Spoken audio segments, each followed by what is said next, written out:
Саламатсыздар, урматтуу Говори ТВ мультимедиалык агенттигинин көрүүчүлөрү. Бүгүн 16 ноябрда Жогорку соттун имараттын алдында мурдагы президент Алмазбек Атамбаевдин тарапташтары чогулду. Алар Азиз Батукаевга байланыштуу ишти Жогорку сот акыйкат карап, Атамбаевди бошотууну талап кылышууда. Бул жакта болжол менен 30га жакын адамдар чогулганын көрүүгө болот. Алардын арасында мурдагы президент Алмазбек Атамбаевдин жубайы, кызы жана ошондой эле балдары жана тарапташтары келишкен.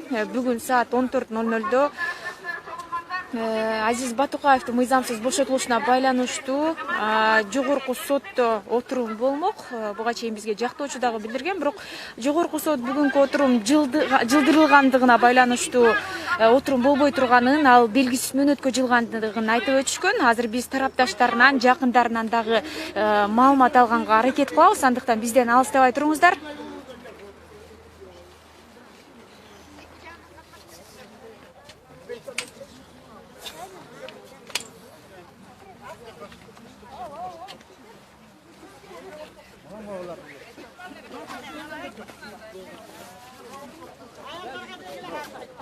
Hiç görmedim bu. Tartkanlarla al.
Сейит Мырза, саламатсызбы? Говори ТВдан азыр ТИЗОдо кетип жатат. Бизге комментарий коюп кечиресиздер, берип коесуздарбы? Мынакей бүгүнкү сот. Берип коеюн. Бүгүнкү сот эмне себептен жылды деп ойлойсуздар? Негизи бүгүн жыйынтыктоочу чечим чыкмакта. Анан кийин бул иштин создуктуруп Соттор коркуп эле ошон үчүн эле эметкен жок. Чечим чыгарып коюшту 30-сунда деп. Билбейм, ал тиги Сооронбай Шариповичтин туулган күнү кеттиби же калп элемиш ооруп калдыбы, аны биз билбейбиз. Анан кийин бат чечим чыгарып алган бул туура эмес. Анан кечке эле сот ору береби? Туура эмес да. Сиздер эмнени талап кыласыздар мындан ары дагы? Негизи жогорку Жок, биз ачык эле сот болсун деп эле талап кылып атабыз. Башка эчтеке деген жокпуз. Анан кийин баягы эле эски эле шылуундар калды. Ошон үчүн эле биз айтып атабыз, сот эмнеден коркуш керек эле. Мына БШК коркпой эле өзүнүн чечимин кылып атпайбы? Өздөрү эле чыгып эле өзүн айтыш керек, жообун айтыш керек.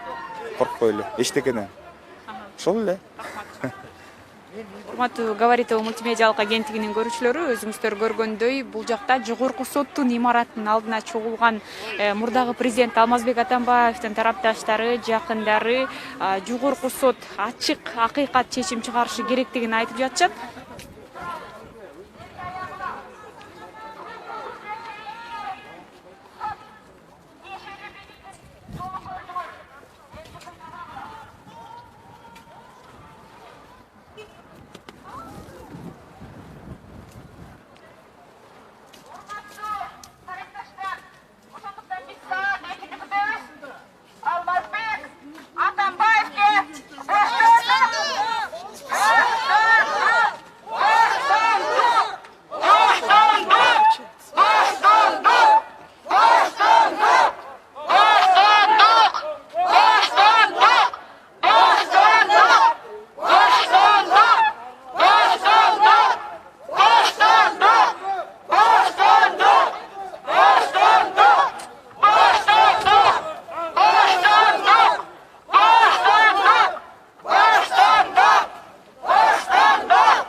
ошол саясий куугунтукка жол болбосун, чек коюлсун деп ак үйдүн алдында энелер 10 күн бою митингде турушту, ачкычылыкта жарыялады. Ошолор боюнча апалардын бирөөнө сөз берип койсок, сиз пикириңизди.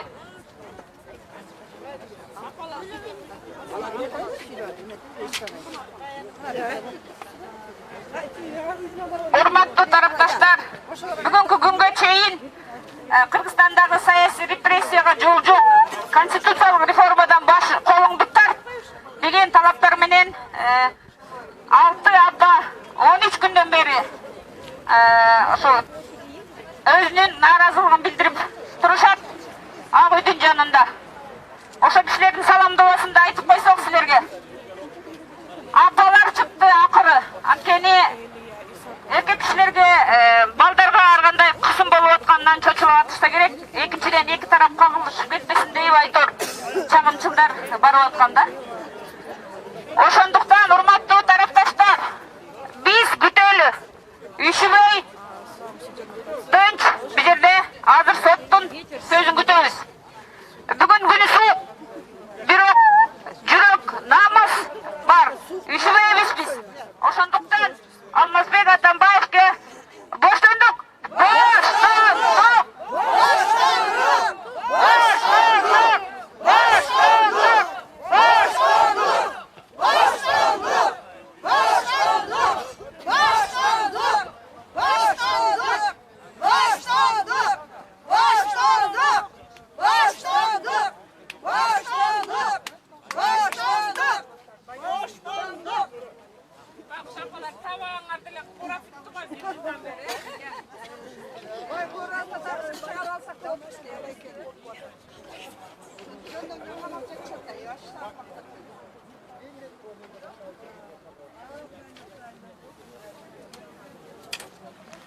Урматтуу апаларга таазим этким келет. Акындын бир сөзү бар. Кайсы элден жүдө көрсөңүз айыпты, ошол элдин оолуна кой айыпты деп апалар. Ошондуктан силердин чарчап жүдөп жүргөнү бар. Ошо өзүңөрдүн уулдарыңардын, кыргыз саясатчыларынын, кыргыз жетекчилеринин уятында. Ошондуктан апалар азыр тамак ооруп сүйлөй албай атышат. 10 күндөн бери митингде жүргөн апалар. Урматтуу күзөтүлдө массалык маалымат каражаттары бүгүн 2020 жылдын 16 ноябрында азыр түз эфирде кетип жатат. Говоритово мультимедиалык агенттигинде бүгүнкү ушул нааразычылык акциясына чыкканыңыздардын максаты, ошол боюнча кыскача комментарий бериңиз. Мен эми сүйлөбөйм да, сүйлөбөйм жок. Азыр ТЗОдо кетип жатат. Кыскача эмне себептен чыктыңыздар, эмне максат кылып атасыздар? Сүйлөбөйм. Азыркы учурда биз тарапташтарынан дагы комментарий алууга аракет кылып жатабыз, бирок айрым тарапташтар мынакей көзүнө жаш алып бизге комментарий берүүдөн баш тартты.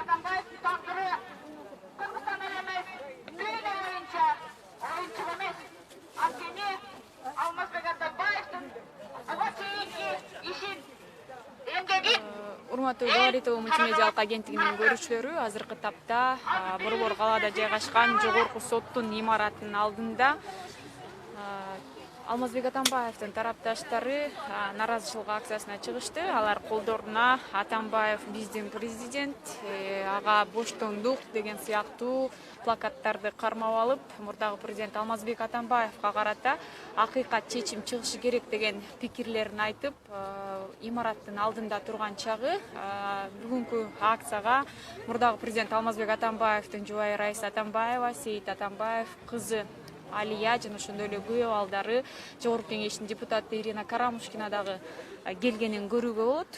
Азыркы учурда саат 2-ге белгиленген соттук отурум боло тургандыгын айтып жатышат, бирок буга чейин Жогорку соттун басма сөз кызматы бүгүнкү отурум судьянын ооруп калгандыгына байланыштуу белгисиз мөөнөткө жылдырылгандыгы тууралуу маалымат тараткан. Биз азыр бул жакта чогулгандар мына ошол чечимди күтүп жатышкандыгын айтып атышат.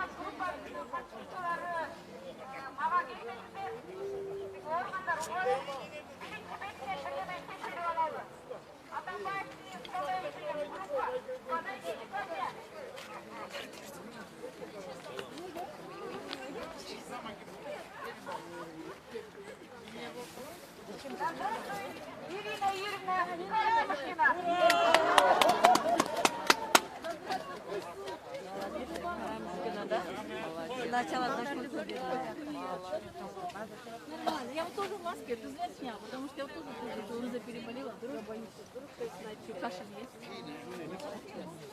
А я же закаляюсь. Я закаляюсь. Здравствуйте. Здравствуйте. Закаляюсь опять? Друзья, молодцы. И ваш этот. Народ. Рита, весь сектор организационный. Не знаю, я только что с Сыкулей приехала. Как? Это ее. Я купила, это своя. Да, собственная.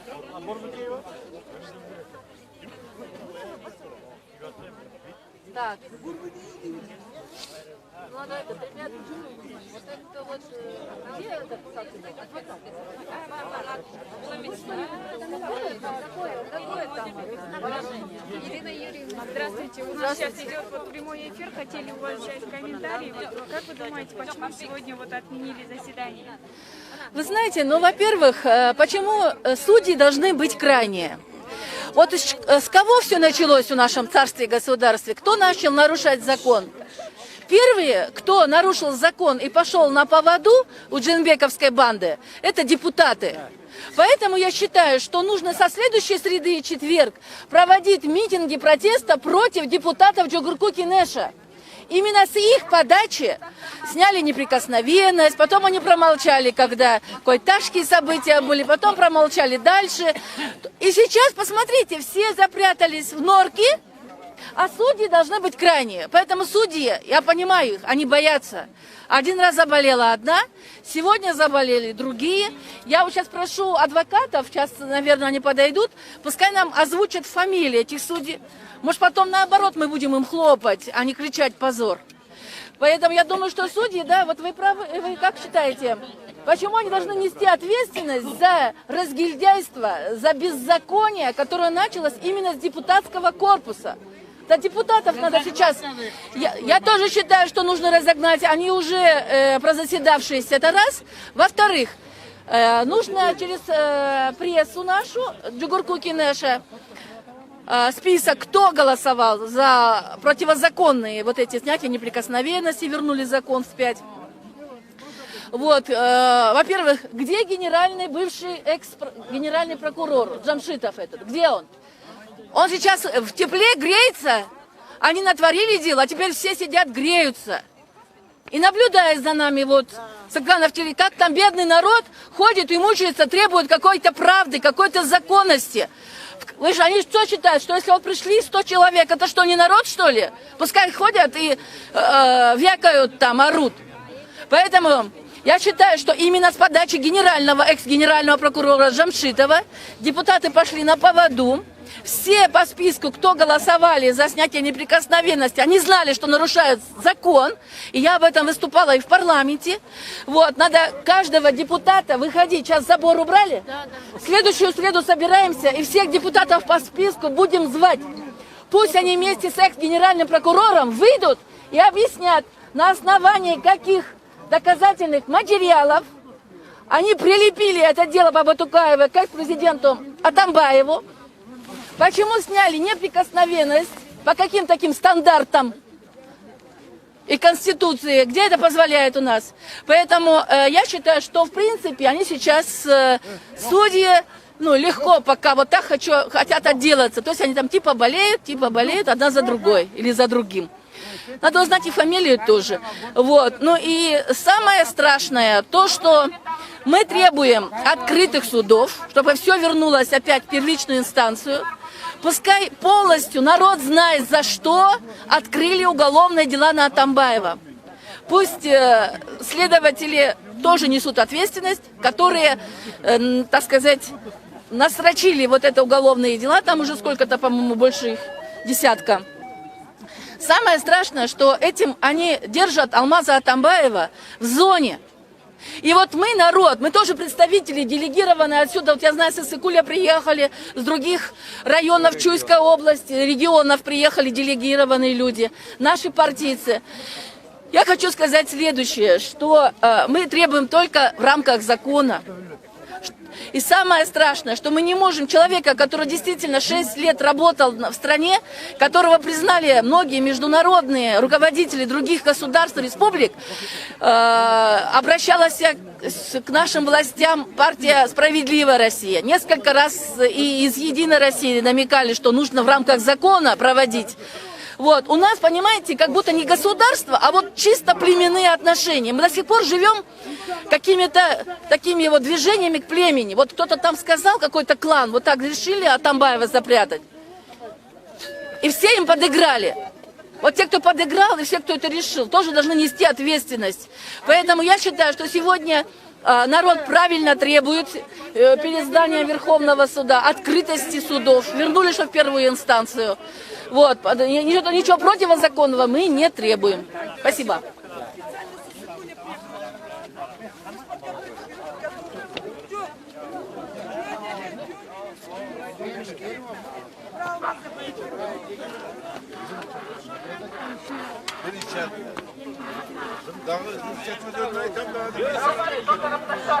Урматтуу Говорит мультимедиалык агенттигинин көрүүчүлөрү, белгилей кетсек, бүгүн 16 ноябрда Борбор калаада жайгашкан Жогорку соттун имаратынын алдына Алмазбек Атамбаевдин тарапташтары нааразычылык акциясына чыгышты.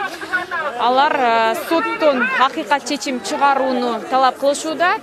Нааразычылык акциясына келгендердин арасында мурдагы президент Алмазбек Атамбаевдин жубайы Раиса Атамбаева, Жогорку кеңештин депутаты Ирина Карамушкина жана ошондой эле кызы, күйөө баласы жана башка тарапташтары келгенин көрүүгө болот. Жогоруда өзүңүздөр көрүп болгондой, Жогорку кеңештин депутаты Ирина Карамушкина соттор акыйкат чечим чыгарышын талап кылышып, мыйзам чегинде чыгарышын талап кылышып, буга чейин мурдагы президент Алмазбек Атамбаевдин экс макамын алганга Жогорку кеңеште добуш бергендерди дагы кандайдыр бир жоопкерчиликке жооп бериши керектигин жана ошондой эле башкы прокурор Өткүр Жамшитов дагы кандайдыр бир деңгээлде жоопкерчиликке тартылышы керек деген жогоруда айтып өттү. Өзүңүздөр көрүп болгондой, азыр нааразычылык акциясына келгендер мына жаап аткан карга карабай, колдоруна Атамбаев биздин президент, Атамбаевка боштондук деген сыяктуу плакаттарды кармап алып бул жакта турган чагы. Белгилей кетсек, соттук отурум бүгүн саат 14:00 белгиленген. Алар мынакей бүгүн соттук отурумдун чечимин күтүп жатабыз деп жатышат. Бирок буга чейин белгилей кетсек, соттук отурум жылдыргандыгы тууралуу Жогорку соттун басма сөз кызматы дагы маалымат тараткан. Азыр жактоочулар келип дагы бизге маалымат бериши мүмкүн. Андыктан бизден алыстабай туруңуздар.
Тарапташтар биз чет-четинен сүйлөшүп туралы.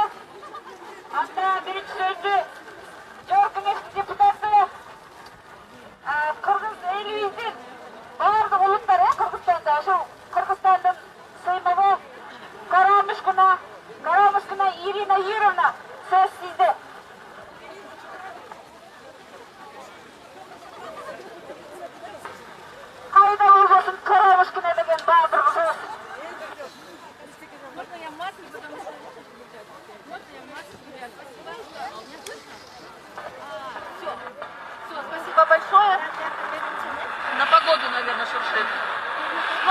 в принципе, выступила перед камерами нашего телевидения или какого-то телевидения.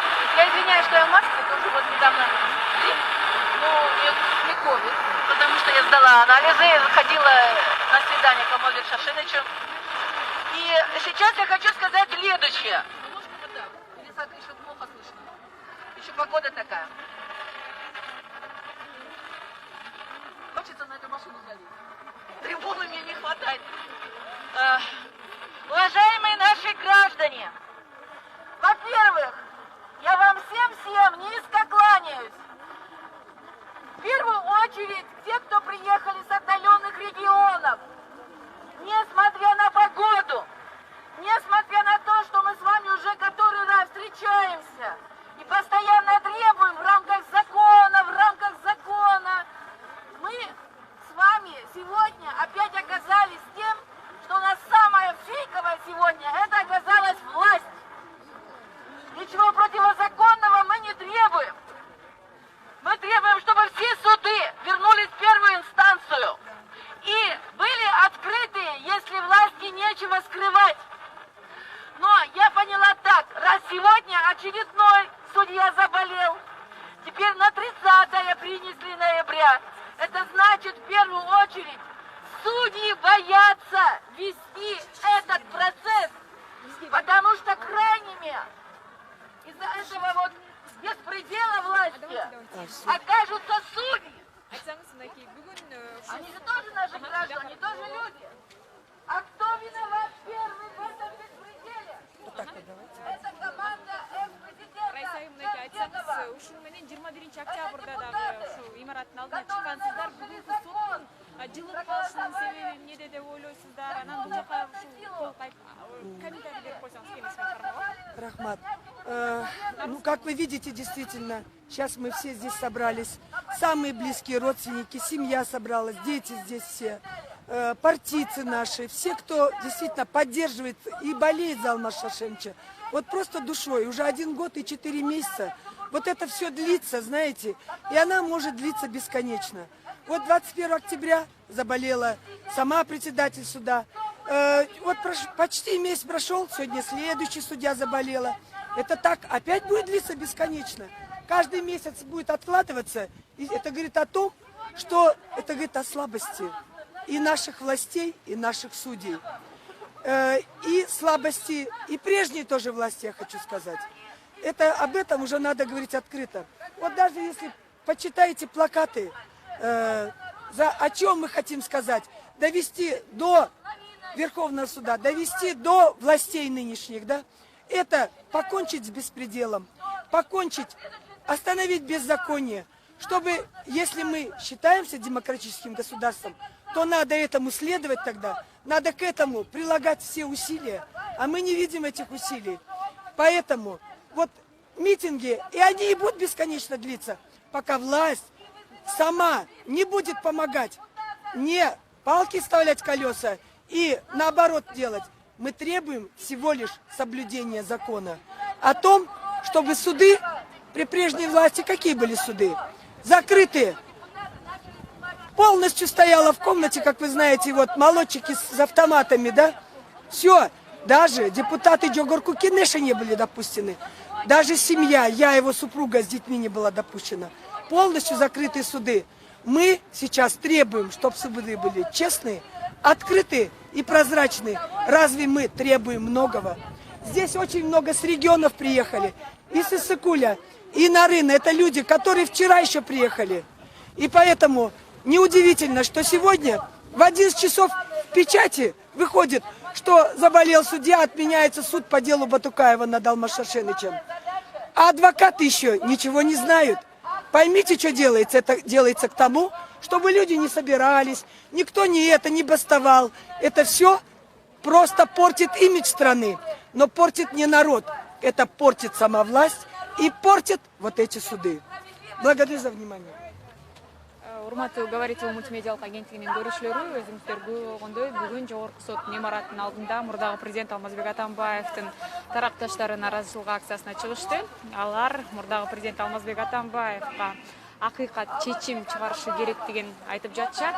Имаратка чогулгандардын арасында өзүңүздөр жогоруда күбө болгондой мурдагы президенттин жубайы Раиса Атамбаева жана ошондой эле кызы Алия, уулдары жана ошондой эле жогорку кеңештин депутаты Ирина Карамушкина жана башка тарапташтары келишкен. Алар колдоруна Алмазбек Атамбаевка боштондук, акыйкат чечим чыгышы керек жана ошондой эле башка жазууларды кармап турганын көрүүгө болот. Бул жакта региондордон дагы тарапташтар келгенин жогоруда Алмазбек Шаршеновичтин жубайы баса белгилеп өттү. Булар наразычылык акциясына чыккандар. Соттун чечимин күтүп жатабыз деп айтып жатышат. Соттук отуруп саат 14:00-го белгиленген, бирок өзүңүздөр белгилүү болгондой саат 11-де жогорку соттун басма сөз кызматы соттук отурум белгиси менен жылдырылгандыгын, буга бир судьянын ооруп калгандыгы себеп болгондугун айткан. Бирок анткени менен бүгүн тарапташтары тараган жок. Алар бул жакта ошол чечимди күтүп жатабыз деген пикирлерин дагы айтышууда. Правда на нашей стороне. А власть сегодня фейковая. Потому и нет сегодня суда. Потому и нет сегодня суда. Потому что они боятся и держат Алмаза в зоне. Мне сказали, что его освободят под домашний арест типа после выборов. Слушайте, они нас что за идиотов держат? А почему-то после выборов он только договаривается его освободить. Он такой же гражданин нашей страны. У нас законы должны действовать на всех одинаково. Поэтому я знаю, что и мы с вами все знаем, мы здесь, потому что это политический заказ. По-другому вы бы сюда не пришли. Такой мороз. Я вас еще раз всех благодарю. И считаю, что следующие наши протесты, если оргкомитет согласится, сопартийцы согласятся, мы должны будем призвать к ответственности депутатов. С генерального прокурора будем требовать, чтобы они вышли к нам, если они не боятся, если они считают, что они правы. Пусть придут и объяснят народу, за что держит Алмаза Атамбаева в тюрьме. Спасибо.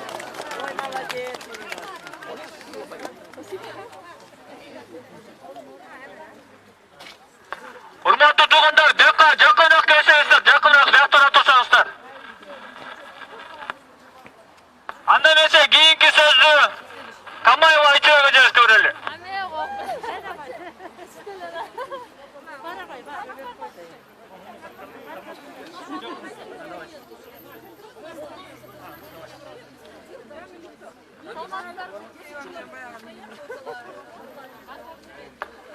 Саламатсыздарбы бүгүнкү тынч митингдин катышуучулары? Биринчи кезекте баарыңыздарды бүгүн суукка карабастан убактыңыздарды бөлүп алтындай болгон ушул жерге Кыргыз Республикасынын экс-президенти Алмазбек Шаршеновичти колдоо максатында келип бергениңиздер үчүн терең ыраазычылык билдирем. Биз дайыма эле белгилеп өткөндөй, дайыма эле талап кылып атабыз.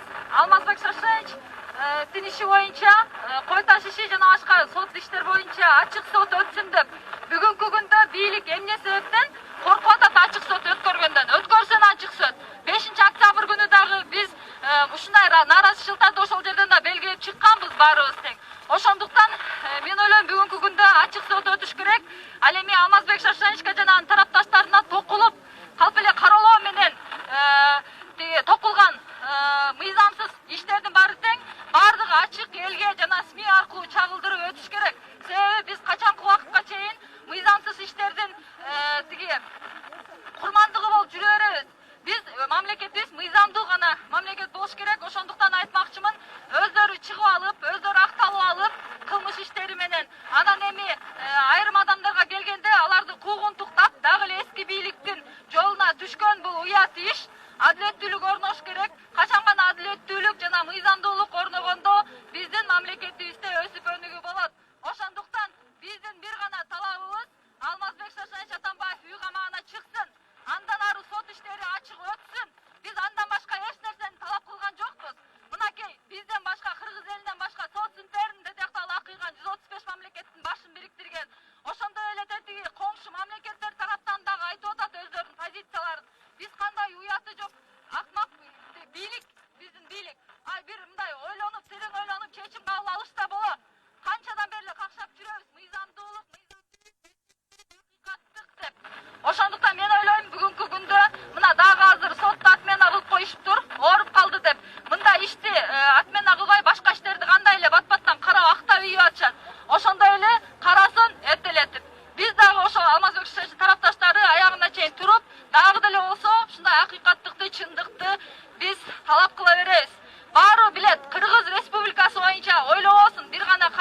акыйкаттык чындык үчүн.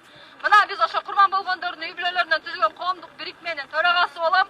Биз дагы башынан ошо акыйкаттык чындык деп, адилеттүүлүк болсун, мыйзамдуулук болсун, биздин курман болгондордун жаны, каны текке кетпесин деп жүрөбүз ушул жерде. Ошондуктан баарыңыздарга ыраазычылык билдирем, келип бергениңиздерге. Биз дагы да болсо үмүттүн шооласы үзүлбөйт дейт, күтөбүз, үмүттөнөбүз. Тез арада Кыргыз Республикасынын экс-президенти Атамбаев Алмазбек Шаршеновичти үй камагына чыгарып, анан ачык сот бизге өткөрүп берсин. Болду, элдин талабы ушул. Рахмат.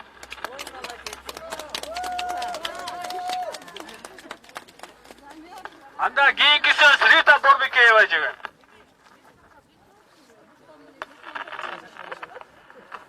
Элдер азыр кыйкыралчы боштондук деп атат. Кыйкыралуу Алмазбек Атамбаевке боштондук! Боштондук! Боштондук! Боштондук! Боштондук! Боштондук! Боштондук! Боштондук! Боштондук! Боштондук! Боштондук! Боштондук! Боштондук!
Бүгүндөн баштап биз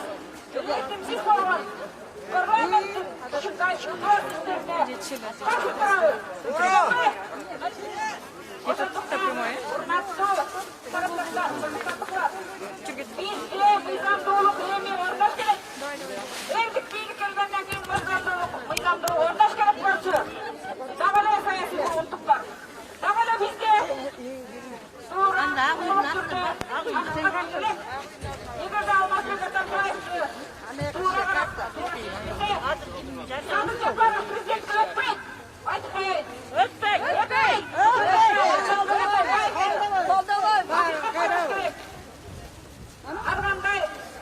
Мындай агрессивті, ачуылуу, саны жапарсың тарапташтары, екіншісі, күннен бастап шуағыла болмадан келшінше.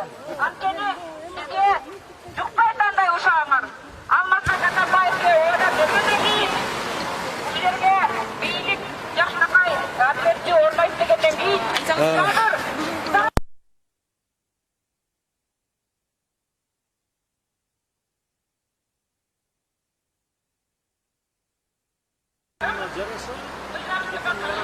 Бүгін екі суде орып алған ана так көбейіз.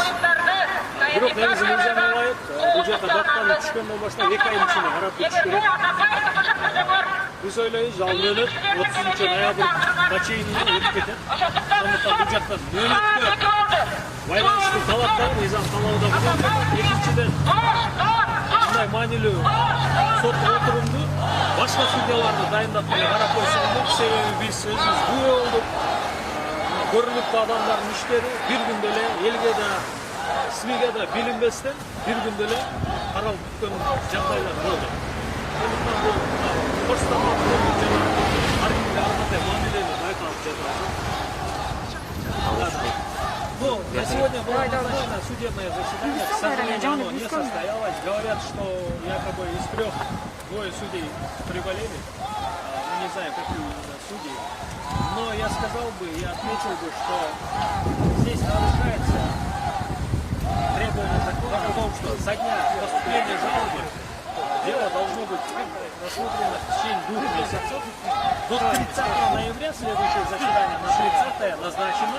Этот срок 2 месяцев истекает. Я так считаю, что истекает, поэтому и здесь касательно сроков требований нарушается. И во-вторых, мы вот недавно сами стали свидетелями того, что в отношении некоторых высокопоставленных лиц дела их втихаря были рассмотрены за день.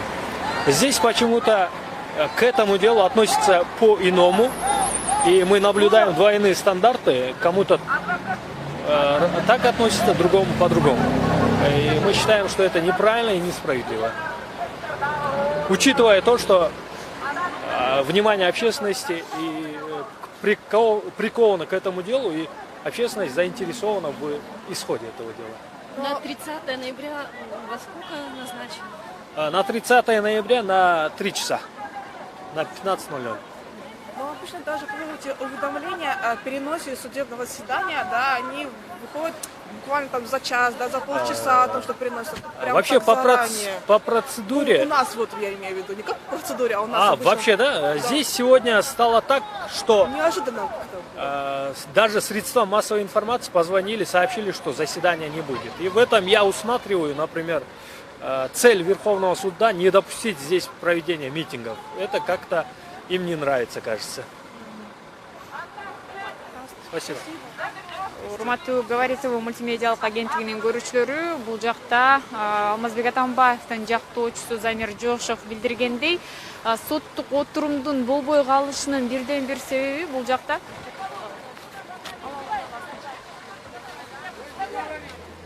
азыр бул жакта да кыргыз тилинде комментарий берет. Колдоп атканыңыздарга терең ыраазычылык билдиремин. Мен ал кишинин жактоочусу катары мындай деп айтып атмын. Негизи баягы ишти карап турган, кылдат карап келген адамдардын баарына эле түшүнүктүү болду. Бул иш укуктук иш эмес, бул иш саясий иш. Артында саясий буйрутма турган эски бийликтин. Бирок тилекке каршы жаңы бийлик келсе деле ошол буйрутма өзгөрбөгөндөй өңүттө болуп жатат. Бизге ошондой туюлуп жатат десем адашпаймын. Бул туура эмес. Мен жана көпчүлүгүбүз каалайбыз бул ишти батыраак сот карап, калыс чечим чыгарышын. Ошондуктан бул жерге келип отурабыз. Жана айткандай эле саясий өңүттөгү иш эмне үчүн мындай деп айтып жатам? Себеби укуктук жактан караганда Алмазбек Шаршенович Атамбаевдин Батукаевдин бошоосуна байланыштуу иш аракеттеринин биринде дагы кылмыштын курамы жок. Мына мен сиздерге жөнөкөй жалпак тил менен түшүндүрө кетейин. Батукаевди колониядан Алмазбек Атамбаев президент бошоткон эмес. Мыйзамдын ошол учурдагы мыйзамдын талабына ылайык Нарын шаардык сотунун токтомунун негизинде Батукаев бошогон. Ал сот өзүнүн токтомун эмненин негизинде кабыл алган? Медиктердин, врачтардын корутундусунун негизинде. Ал корутундуда так айтылган. Батукаевда лейкоз оорусу бар, рак. Оору. Аны бошотуш керек деп. Ошондуктан колониянын администрациясы сотко кайрылат. Сот ишти карап туруп, кол астында ошол корутунду болгондуктан 9 апрель 2013 жылы токтом чыгарып, аны бошотот. Конституцияга ылайык соттун актылары, чечимдери бүт өлкөнүн территориясында бардык мамлекеттик органдар үчүн аткарылууга милдеттүү. Ошондуктан биринчиден колония аны бошотуп жиберген, экинчиден аэропорт Манас аны кармап турууга укугу жок эле. Ошондуктан ага тоскоолдук кылбай учуп кетүүсүнө мүмкүнчүлүк түзүп беришкен. Мына бул биринчи жагдай. Мен айтып атам, президент эмес, сот бошоткон. Эми экинчи маселе. Ошол корутундуну чыгарып атканда медиктерге Алмазбек Атамбаев тарабынан же президенттин аппараты тарабынан басым болгонбу? Албетте жок. Муну биз тергөө жана соттук териштирүүнүн аралыгында жүрүшүндө муну биз билдик, көрдүк. Ал жерде мисалы судья келип көргөзмө бергенде былтыр, жок быйыл 22 майда судья Эрматов Жапар аттуу судья келип ошол токтомду кабыл алган. Келип көрсөтмө бергенде биз түз суроо бергенбиз. Эмненин негизинде, эмне үчүн бошоттуңуз Батукаев десек, ал айтты медиктердин корутундусунун негизинде. Себеби ошол кездеги жазык кодексинин 71 беренеси так көрсөтүлүп жазылып турган. Эгер оору менен ооруса, ал милдеттүү түрдө бошош керек деп.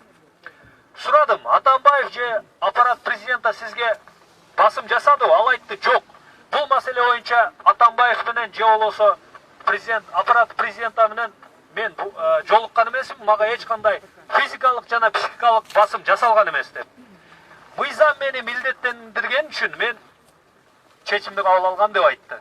Эми корутундуга карата, медиктердин корутундусуна, заключениясына карата, ал эгерде бурмаланган жасалма корутунду болсо, эмне болуш керек эле? Биринчиден тергөө жүрүш керек. Экинчиден күнөөлүү адамдар соттун өкүмүнүн негизинде айыптоо өкүмүнүн негизинде жазага тартылыш керек. Мына бүгүнкү күндө тергөө жүрдүбү? Корутундунун бурмаланышы боюнча жок. Экинчиден бир медик жоопко тартылдыбы? Ошол корутундуну бурмалаган деген жок. Анда кандай служебный подлог жөнүндө кеп болушу мүмкүн? Мүмкүн эмес. Медиктердин корутундусун бурмалоо жөнүндө кеп болушу мүмкүн эмес укуктук талаада. Ошондуктан бул жерде кыска нуска айтканда, сот медиктердин корутундусунун негизинде Батукаев оорулуу деген токтом чыгарган. Ал токтом бүгүнкү күнгө чейин жогорку сот тарабынан жокко чыгарылган эмес, жана мыйзамдуу жана сөзсүз түрдө мыйзамдуу ойдон калат. Мына буга чейин жалпы малымдоо каражаттарында айтылып келди. Себеби айыптоо тарап ал мыйзамсыз бошотулган деп көптөрдүн кулагына куюп койгон болчу да. Бүгүнкү күндө мен 100% бекем айта алам. Батукаев мыйзам таласындагы юрист катары. Ал мыйзамдуу бошотулган, себеби бүгүнкү күнгө чейин соттун токтому жокко чыгарылган эмес. Демек ал мыйзамдуу бошолгон. Корутунду боюнча бурмаланган деген бир да өкүм жок, тергөө болгон эмес, демек ал да бурмаланган эмес. Ошондуктан мыйзамдуу өлкөдө жашаганды каалаган жарандардын алдында мен айта алам, эгер мыйзамдын көз карашы менен карап туруп айта турган болсок, бүт баары мыйзамда болгон жана Азиз Батукаев мыйзамды чыгып кеткен. Мыйзам талабы боюнча ал мыйзамсыз чыккан деп бир учурда биз айтсак болот. Эгерде токтом Нарын шаардык сотунун токтому жогорку сот тарабынан жокко чыгып мыйзамсыз негизсиз деп табылган учурда гана мына бүгүнкү күнгө чейин андай чечим жок. Ошондуктан биз 100%дык мындай айтып жатабыз, мыйзамды ошогон депчи. Анан кандай претензия болуш керек Алмазбек Атамбаевга? Сөз түрдө. Эч кандай күнөө жок. Эч кандай күнөө жок. Ошондуктан жабык эшик артында буга чейин соттук отурумдар өтүп, иште эч кандай мамлекеттик купуя жок болчу. Купуя бар деген шылтоо менен ишти жабышкан. Жана жабык эшик артында өттү. Көпчүлүгүңүздөр билип калдыңыздар чындыкты. Бирок биз аракет кылып, мына жеткиргенге аракет кылып жатабыз. Жана мисалы КТРде жарым сааттык эфир берсе, Кыргызстан бүтүнүнө жеткиргенге даярбыз. Рахмат. Келгениңиздерге дагы бир рет рахмат. Мен айтпайын.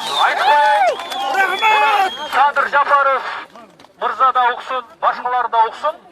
Атамбаев боюнча өкүмдөр жокко чыгарылып, иш акталсын. Иш ачык, коомчулуктун алдында, жалпыга маалымдоо каражаттардын алдында иш ачык каралмайынча жана адилеттүү калыс чечим чыкмайынча эч качан ал кишинин колдоочулары ыраазы болбойт.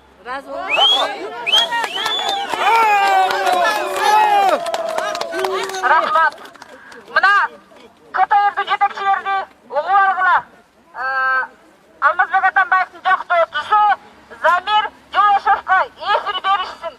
Кийинки сөз Илимар Касымалиевде.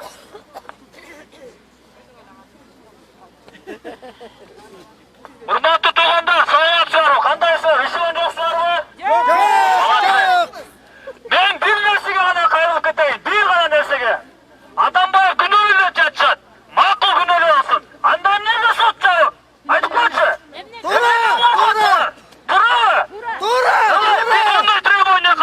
Я хочу сказать, что вы как кто подключил, вы видите, что какой идет запах, и вы все травите. Или пускай он уезжает, или пойдемте тогда с вами пройдем подальше к Белому дому.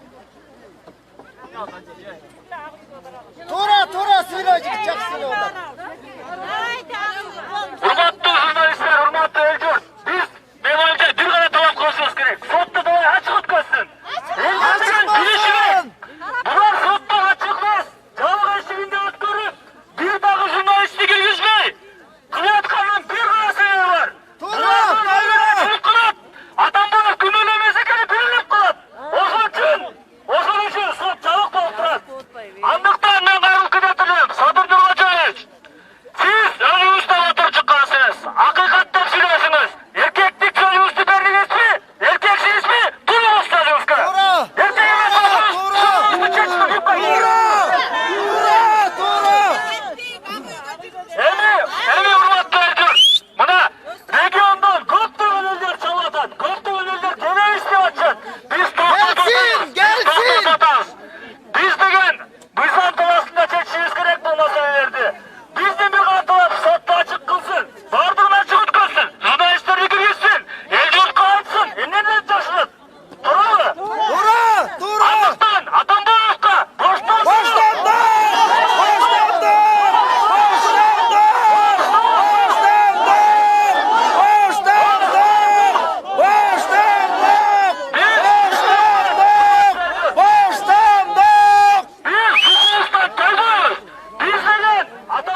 должны собраться и требовать, чтобы к нам вышел председатель Верховного суда.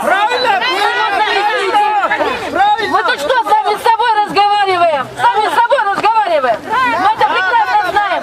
Будем требовать, чтобы кто-то от власти пришел и объяснил ситуацию. Это первое. Второе.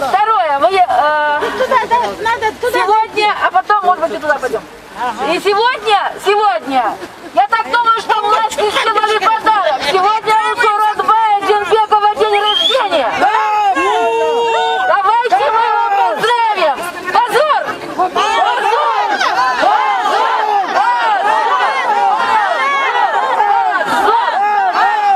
Я думаю, что Сооронбай Жээнбеков один из инициаторов. Все, что сегодня случилось с законами и с выборами, и с Алмазом Атамбаевым, инициатор всех этих напряженных вещей в стране, Сооронбай Жээнбеков. Поэтому мы его поздравляем позором, а вот той части народа, которая считает, что именно он виновник такого беспредела и беззакония. А сейчас давайте пройдем и будем требовать председателя Верховного суда.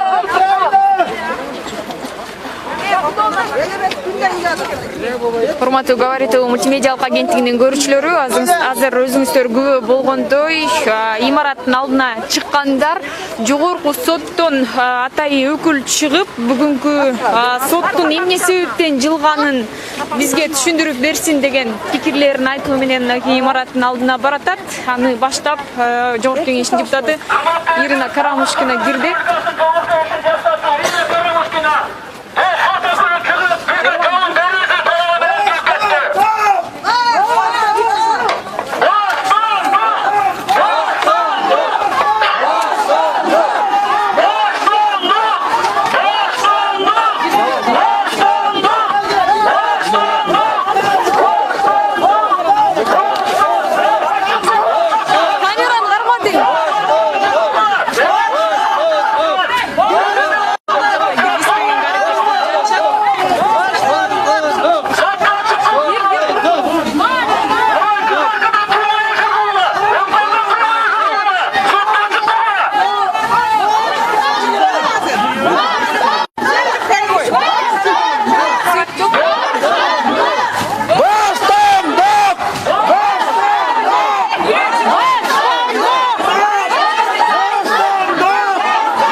Алмазбек Атамбаевдин тарапташтары жогорку соттун имараттын ичине кирип, Атамбаевдин боштондук деген уран менен соттук отурум эмне себептен жылып калгандыгын айтып атышат.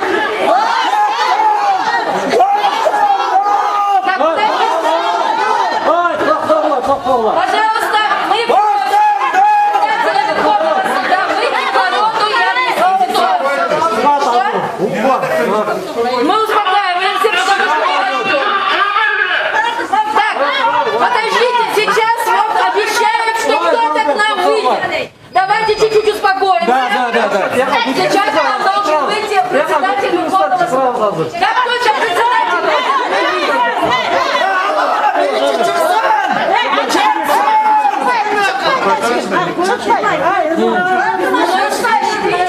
мы устали кричать на улице. А что, вам все надо, а нам не надо, что ли?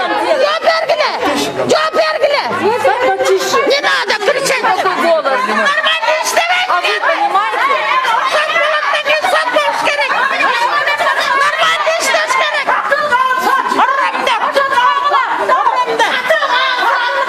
Не надо кричать.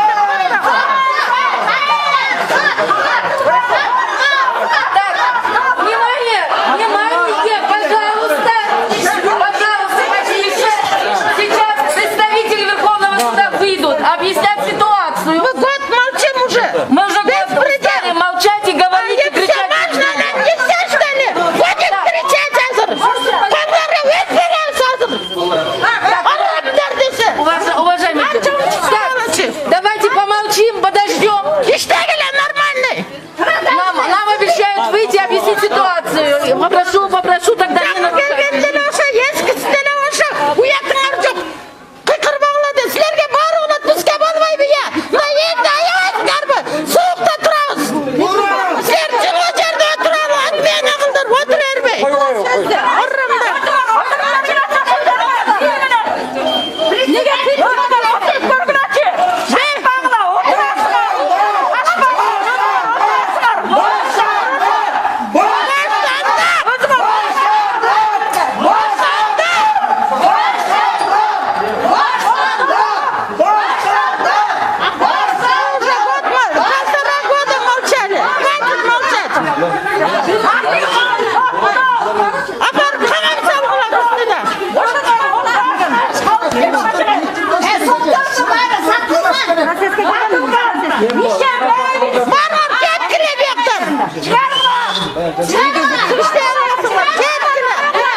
Уважаемые наши граждане, это охрана. Они никакого отношения не имеют. Это охрана. Вы, пожалуйста, не тратьте свои нервы и здоровье. Давайте подождем официальное лицо Верховного суда. Охрана, они тут ни при чем. Да. Doktordu mediklerge tekşeftani.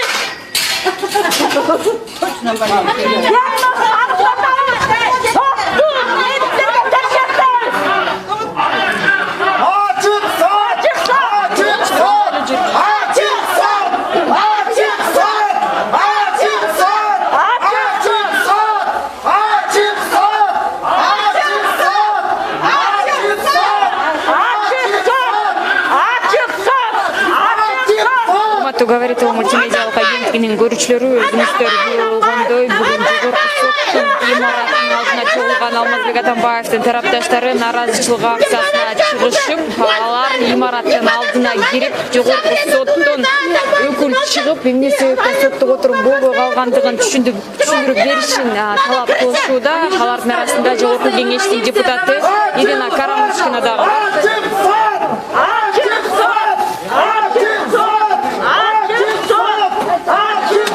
Алар соттук отурумдар ачык болушун, эмне себептен соттук отурум болбой калгандыгын түшүндүрүп беришин талап кылып жатышат. Учурда өкүлдөр чыгып түшүндүрүп беришерин бул жакта айтышты. Бирок деген менен тарапташтар биз кетпейбиз, бизге жооп беришсин деген пикирлерин айтышууда.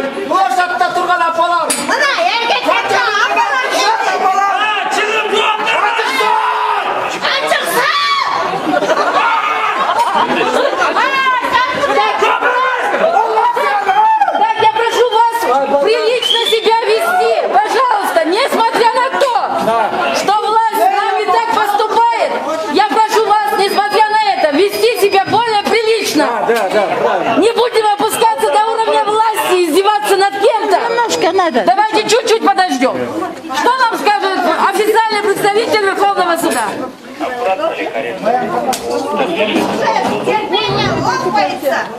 Я понимаю. Мы вообще не трогаем. Я не ори, бачите,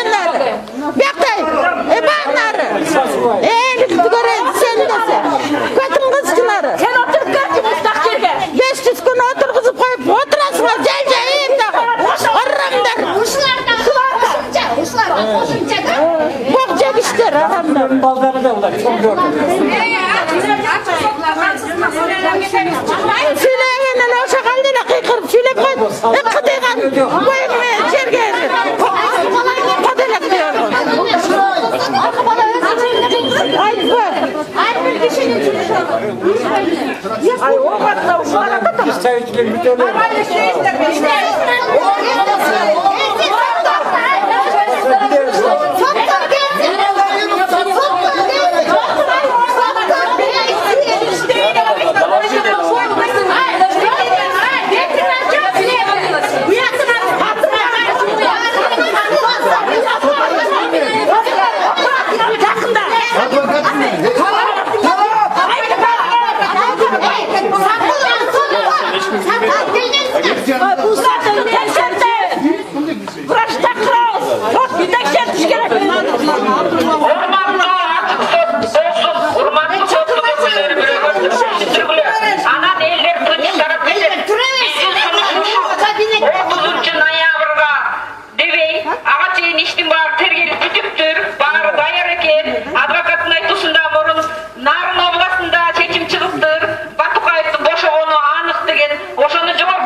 Белгилей кетсек, буга чейин Азиз Батукаевдин бошотулушу боюнча соттук отурум саат 14:00 16 ноябрга белгиленген, бирок судьялардын ооруп калгандыгына байланыштуу соттук отурум 30 ноябрга саат 15:00 жылгандыгын буга чейин жактоочу айтып өткөн.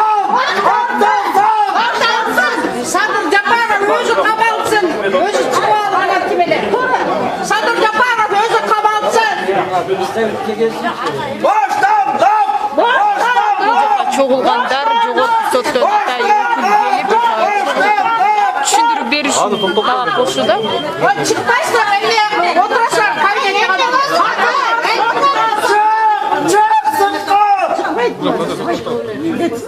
Bile yakmak, bir karışkından bulan hepsi çok özüm bile. Biri bile bunlar, biri bile. Geldik ya.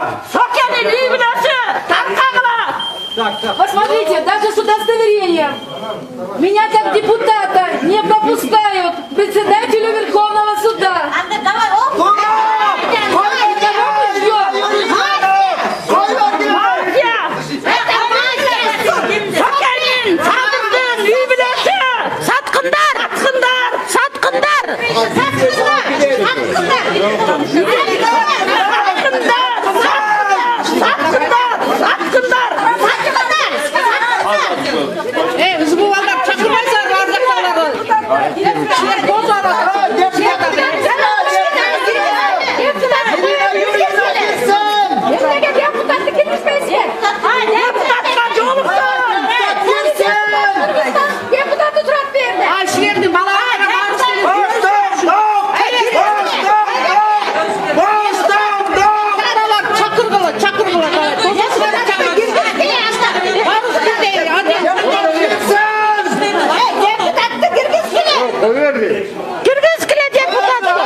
Özümüz kirayı sandar.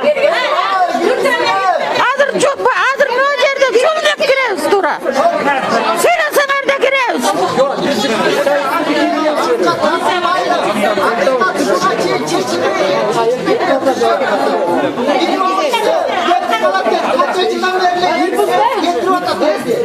Baldan kılar ayıp çalışmıyor diye. Sağ bekle çıkıla böyle ki.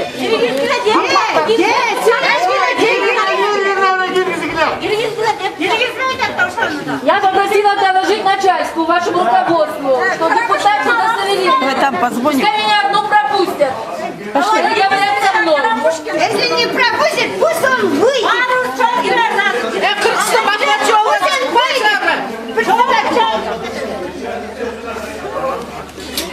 Ушу зданияның балекет давай çıkпайсыңар ғой, Кыргызстан басмачылары. Надоело Кыргызстандан жоғалып кеткеле. Ақмақтар. Кім жолығып атады? Сатылған соттар. Кім жолығып атады? Шыққыла, мұрдығар чимкерек тарталаған чимкеректер. Шыққыла, надоело. Оптом чимкерек болып отырсат бар, тек патқаныңдер.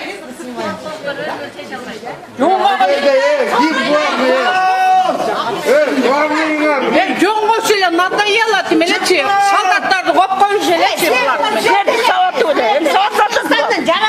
Сілерді бала ақыра, біздің бала ақыра деп жүрөз, қырғыз елі. Бұларға ұқса біз жанбақты олатқан жоқпыз бізде. Мына ачық ол, бізде де үй оқат бар, ұстап қол бар. Жақта чұқап жүрөз. Қырғызстанның балекетін алғандар кісі.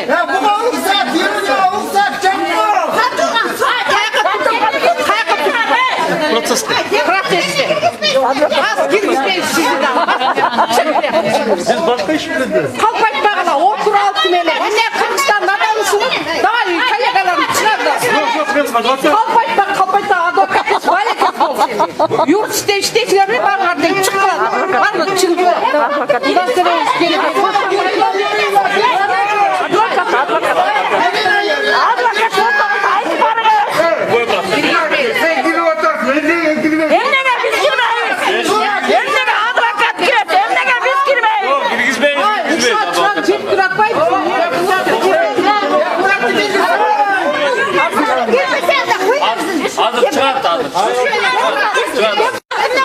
Они доложили, сказали, уже 15 минут мы ждем, никого не вижу. Урматтуу говорит мультимедиалык агенттигинин көрүүчүсү чогулган Алмазбек Атамбаевдин тарапташтары жогорку соттун имаратынын ичине киришип отурушат. Алар жогорку соттон атайын чыгып эмне себептен соттук отурум жылдып калгандыгы тууралуу түшүндүрмө беришин талап кылышууда. Имаратка киргенден бери 15 мүнөт убакыт өттү. Камераны алып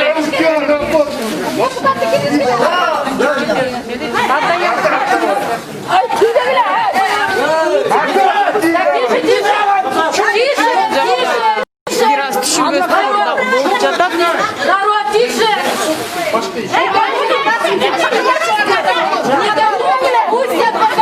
Бул жакта кирип чыккандарды ким экендигин сурап, эмне себептен кирип чыккандыктарын айтып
башка отурумдардагы болуп жаткандыгын айтып, бул жакта кирген адамдар менен дагы түшүнбөстүктөр болуп жатат. Соттордун өкүлдөрүн талап кылып жаткандар оозунан эч кимди киргизип чыгарбай жатканын көрүүгө болот.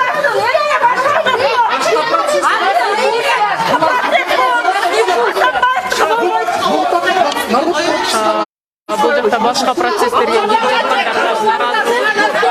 жаткандар наразы. Процесс гражданский. Болмаған, ешқайда болмайды. Біз енді адам емеспіз бе, қарасақ.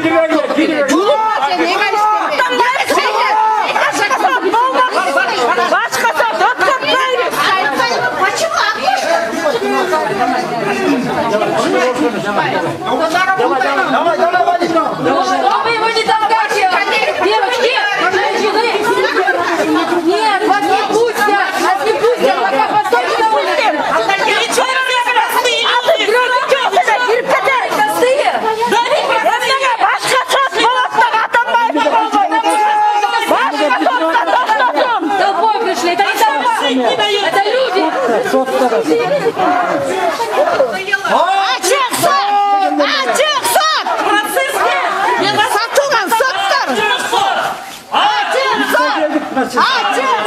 Ошондуктан өзүңүздөр Ачык сот!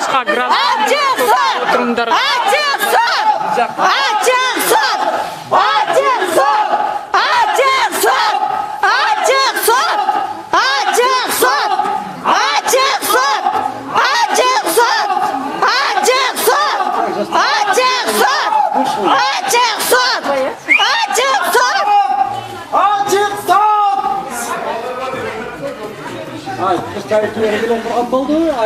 Satılgan sottlar çıkla. Günüңөр bitti.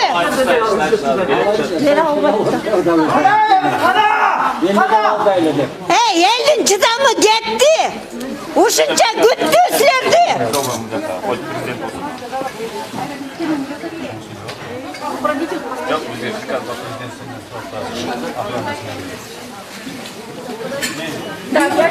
Подойдут, и мы подождем, потому что у меня такое подозрение, что они вызвали спецназ. Спецназ автобусы, чтобы нас сейчас разогнать, разодрать по автобусам. Ну, посмотрим. Потому что если был бы представитель, он бы давно вышел и сказал, давайте переговорим, я вам объясню ситуацию. А они молчат, меня не пускают.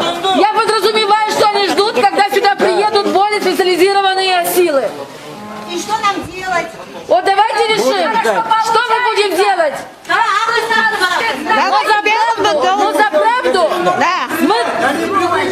Они привыкли стрелять и народ разбрасывать, но я считаю, что мы должны дождаться законного представителя Верховного суда. Раз председатель не выходит, депутата не принимает. Надо тогда к Белому дому подойти. Айтыш керек да, соттар, уят, соттар. Жоғарғы сот. Ушыны қылып атса, башқалар емне қылмайды. Нам надо требовать до конца. Если жоғарғы сот ушыны қылып атса, башқа соттар емне қылмайды. Бул азыр жогорку соттун өкүлү келгендиги тууралуу айтып. Не, я попозже там. Кечиресиздер, бул жакта азыр. Нет, ну мы же ждем кого-нибудь. Ел күтөдат, койбойсуңарбы? Эмнеге передавать этпейсиңер, айтпайсыңар, ушунча эл күтөдат. Канчадан бери күтөдат элдер. Айткыла жолун. Саламатсыздарбы? Вот, тихо. Дайте сюда микрофон, дайте, пожалуйста. Вот, есть микрофон. Нет, это не микрофон, Это тоже микрофон. Дайте микрофон, люди хотят выступить.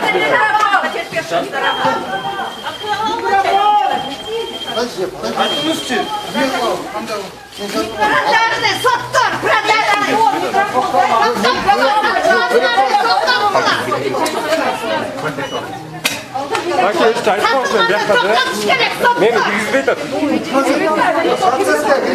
Микрофон дайте, по которому выступали люди. Что нам дали кружки какой-то?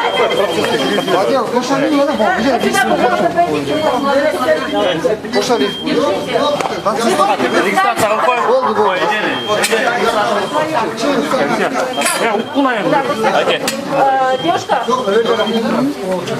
Так, пожалуйста. Нет, а вы сюда наоборот. Народ. Там же они ждут. Представьтесь. Из пресс-службы Верховного суда. Меня зовут Чинара. Так, Да, пойдемте на улицу. Пойдемте. Она идет. Так, выходим на улицу. Так, выходим на улицу. Кимден калбай,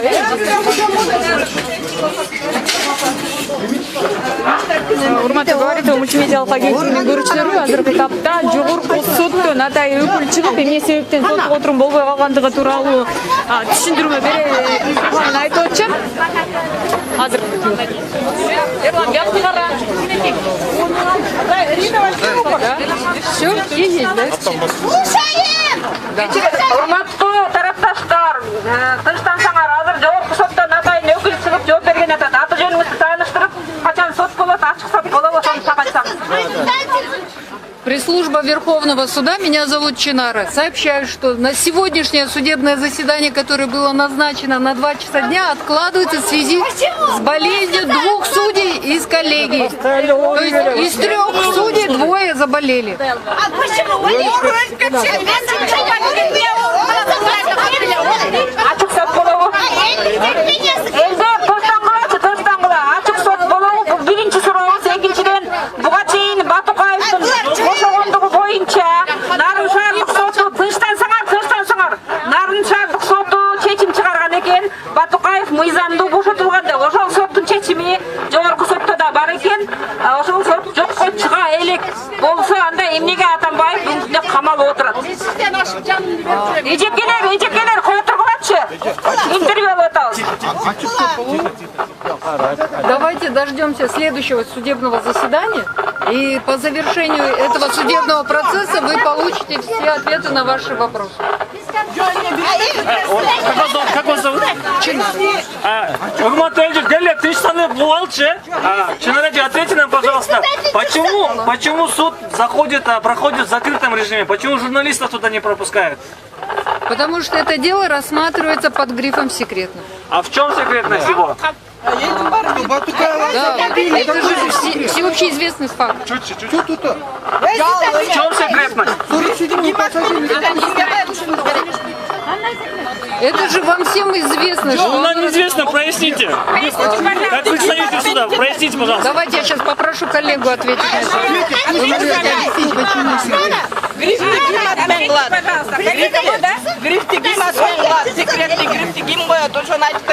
Вы можете все свои вопросы адресовать письменно. Нет, вы представитель суда, вышли к нам, ответьте на вопрос, почему?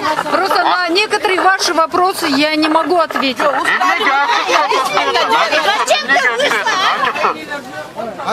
Мы же только что вам объяснили, что ачык болбойт, потому что под грифом секретно.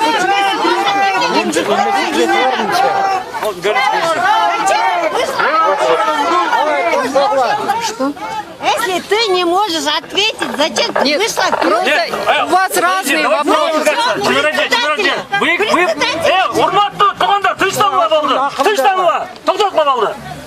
Шанаради, пожалуйста, ответьте нам. Вы пришли как представитель Верховного суда, правильно? Вот мы вообще задаем вопрос. Графа секретно. Почему? Я вышла, чтобы вам сообщить, что сегодня судебное заседание откладывается. Почему? Потому что из судебной коллегии 2 судей заболели. Если нет Фамилии можете состава... назвать? Какие судьи? Я не могу сказать. Откуда вы знаете, что они болеют тогда?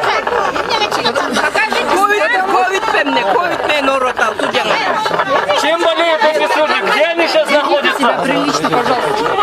Не учите.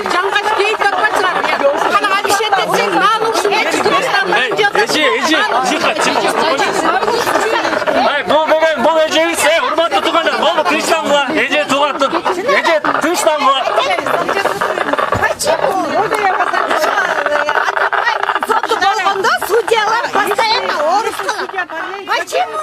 Уважаемый представитель суда, Эльдюр, тыныштанғылачы.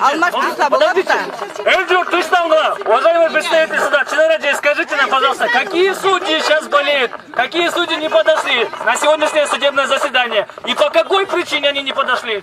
Повторюсь, 2 из 3 судей болеют. Чем? Я не могу сказать. А сколько они уже были? Не могу сказать, Это называется просто отмазка. Просто отмазка. Просто это отмазка.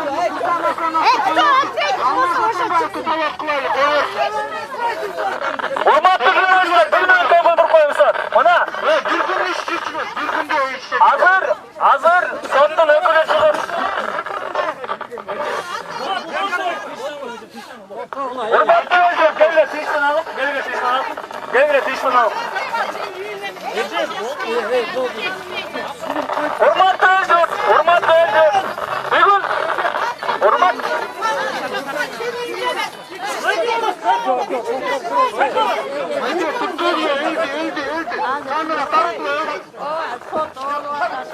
Бул жакта жогорку соттун имаратына киребиз деп аракет кылгандарды киргизбей, эшикти жаап алып жатышат.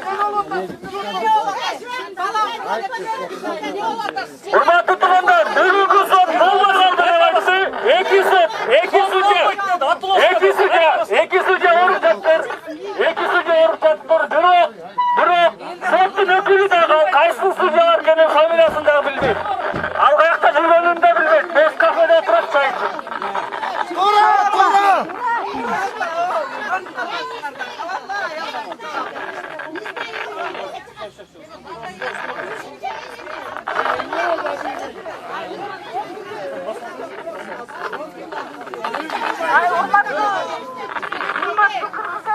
Bular hiç bir şey çekmeyin. Bular hiç bir şey çekmeyin.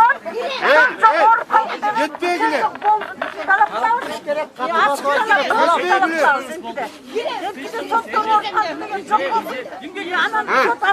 Mirasqa değil, düşmedi. Mirasqa değil. Сегодня должен быть. Курсан Асанова, люди потребуют. Почему мы не можем? Нам надо требовать, до конца требовать. Не расходитесь. Sözgü turalısın mı diyor adam? Bir gitsen de. Zakatta durganız Ece. İçine girmeniz, bir yerde duralım. Zakatta duralım. Erkek olsan sen gir gitmezsin. Ece girgen ne kılasın ayakta? Yerde duralım, yerde duralım. Ece ayakta girmeyiz. 50 talağın uzak.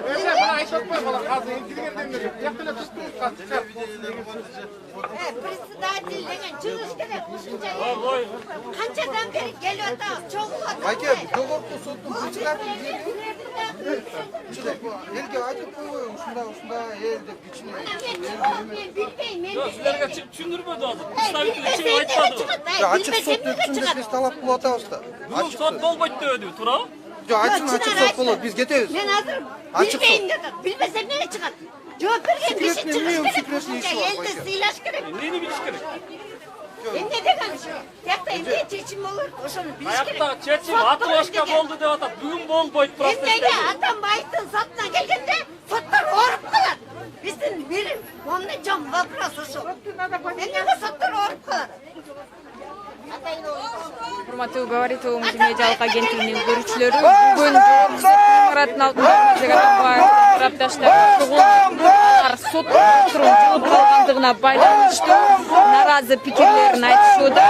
Айрымдары жогорку сот имараттын ичине кирип, ал жакта атайын өкүлдөр сот эмне себептен жылып калгандыгын тууралуу түшүндүрмө бериши керектигин айтып өтүштү. Жогорку кеңештин басма сөз кызматынан чыгып, соттук отурум 30 ноябрга саат 15:00 белгиленгендигин айтышты. Бирок Алмазбек Атамбаевдин тарапташтары азыркы учурда тарайын деген ойлору жок. Алар дагы да болсо ачык сот болсун деген пикирлерин айтып, урандап кыйкырышууда.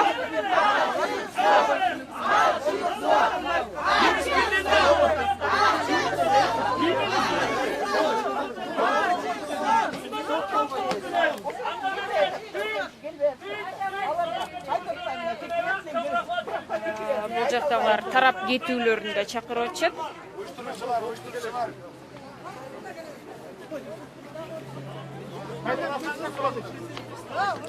Эски имараттын алдына чогулгандар тынч, эч кандай провокация калтырбай тарап кеткиле деген билдирүүлөрдү жасап жатышат.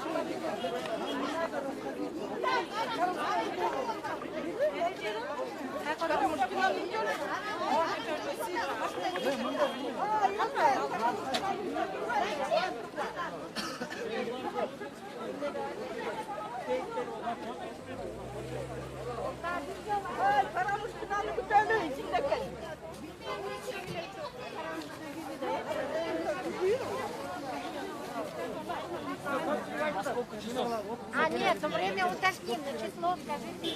Чоң рахмат келип бергениңиздерге. 30 күнү дәм көп болуп келебиз. Акыйкат үчүн талап кылып. Чоң рахмат. Азыр таркап кетеңиздер.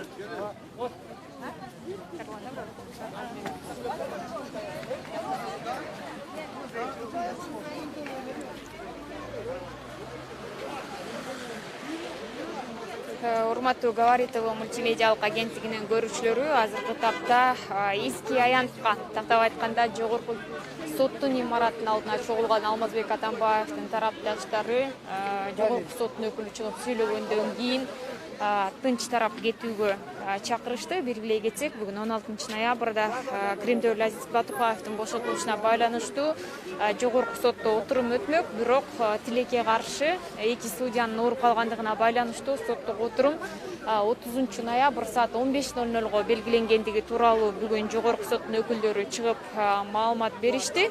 Деген менен Атамбаевдин тарапташтары нааразы пикирлерин айтышып, жогорку соттун имараттын ичине кирүүгө дагы аракет кылышты.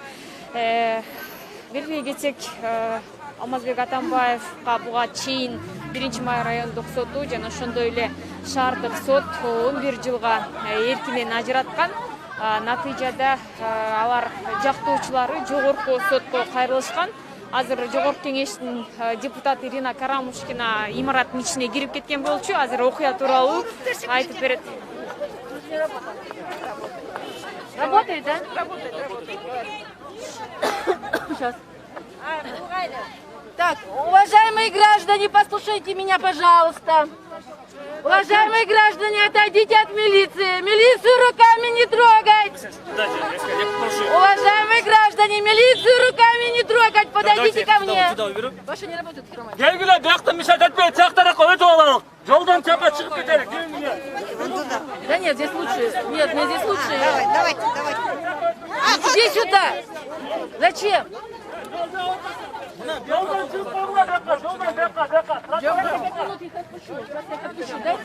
Объявление найдет. Объявление найдет. Уважаемые наши граждане, уважаемые товарищи, потише. Значит, сейчас меня принял руководитель аппарата Верховного суда Кыргызской ССР Мамытов. Он сказал, что действительно, вы знаете, что делу Атамбаева по Батукаеву присвоен гриф секретности. Вы в курсе? Да. И он сказал, что только 3 судьи, которые могут работать по этому делу, которые есть доступ по секретным делам работать. И он говорит, пожалуйста, поймите меня правильно, действительно, одна судья сильно заболела. И дает слово, что 30-го обязательно будет процесс. Они уже сделают все возможное, чтобы больше не оттягивать. Мы же с вами в рамках закона хотим все решить. Да. Поэтому нам надо дождаться 30 ноября. Но я предлагаю в следующую среду все-таки прийти к парламенту. Потому что инициаторами этого беспредела с экс-президентом это были экс-генеральный прокурор Джамшитов, ну понятно, вся банда Джанбековых, и депутаты, в том числе сегодня генеральный прокурор Зулушев. Зулушев был председатель комиссии депутатской. Пусть ответят. Вот, которые истряпали это дело по Батукаеву. Вот давайте мы будем все в среду следующую просить, требовать, в конце концов, если они нас не услышат, чтобы пришли депутаты, те, кто голосовал, чтобы сняли статус экс-президента, чтобы открыли уголовное дело. Вот все те депутаты, которые за это голосовали, пускай выйдут перед народом и ответят. На каком основании? Если это вина генерального прокурора Джамшитова, значит будем требовать Джамшитова выйти к народу. Сегодня мы с вами ничего пока сделать не можем. Мы не будем громить и там идти и собирать народ. Давайте мы с вами в рамках закона, раз мы с этого начали, надо так и продолжать. У нас с вами очень много рычагов давления. Очень много рычагов давления. Поэтому все в рамках закона. Я прошу вас сейчас еще раз, послушайте меня, пожалуйста, без всякого с милицией не надо ссориться, они тоже работают. Сегодня разойтись. Я вас всех благодарю, низко кланяюсь всем, кто в такую погоду, несмотря на свое время, пришли поддержать. Я прошу сегодня разойтись, и уже в следующую среду мы с вами встретимся около Джугурку Кинеша. Во сколько? В следующую среду в 11 часов там будет перерыв, заседание. Вот и будем требовать по списку тех депутатов, и экс-генерального прокурора из Улушева, настоящего, который генеральный прокурор. Пусть они ответят. Пусть они придут, потому что этот беспредел начался именно с них. А сегодня мы никак не сможем судью вытащить из постели и сюда притащить. Возле Белого дома, да? Вот, да, возле Белого дома, но я думаю, что организаторы, партийцы, они вам потом официально пригласят. Суды, конечно, будут открыты. Мы сейчас, я сказала, народ требует открытости судов. В чем проблема? Почему не можете это делать? Даже 30-го. Урматтуу говорит мультимедиалык агенттигинин көрүүчүлөрү, азыркы тапта эски аянтка чыгылган Алмазбек Атамбаевдин тарапташтары анын ичинде жогорку кеңештин депутаты Ирина Карамушкина жогорку соттун өкүлү менен жолугуп чыккандыгын жана ошондой эле чогулгандарды эски аянттан тарап кетүүгө чакырды.